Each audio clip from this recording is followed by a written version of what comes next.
Hi friends, எல்லோரும் எப்படி இருக்கீங்க? இன்றைக்கி எங்களோட குலதெய்வ கோவில் வண்ணாரமட சாமி கோயிலுக்கு போகலாம் வாங்க. எங்கள் வண்ணாரமட சுவாமி கோயிலில் மாதந்தோறும் கடைசி சனிக்கிழமை அன்னைக்கு சிறப்பு வைப்பாங்க.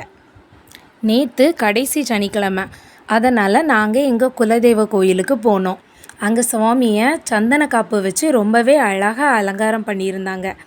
அதனால் நீங்களும் எங்கள் சாமியை தரிசனம் பண்ணி எங்கள் சாமியோட அருளை பெறணுன்னு நான் ஆசைப்பட்றேன். எங்கள் வண்ணாரமட சுவாமி அழகாக குதிரையில் உட்காந்துருந்தது மாதிரி ரொம்ப அழகாக சந்தன காப்பு வச்சு பண்ணியிருந்தாங்க. அதோட சுடலை மாட சுவாமி, அப்புறம் வண்ணார மாடத்தி எல்லாருமே ரொம்ப அழகாக பண்ணியிருந்தாங்க. ரொம்ப தத்ரூபமாக ஒரு ஆள் நிற்கிற மாதிரியே பண்ணியிருந்தாங்க. மனசுக்கு பார்க்குறதுக்கு ரொம்ப நல்லா இருந்துச்சு. நீங்களும் பாருங்கள். உங்களுக்கும் எங்கள் சாமி பிடிச்சிருந்ததுன்னா இந்த வீடியோவுக்கு ஒரு லைக் பண்ணுங்கள், ஷேர் பண்ணுங்கள், சப்ஸ்கிரைப் பண்ணுங்கள். மறக்காமல் அந்த பெல் பட்டனை கிளிக் பண்ணுங்கள். தேங்க்ஸ் ஃபார் வாட்சிங்.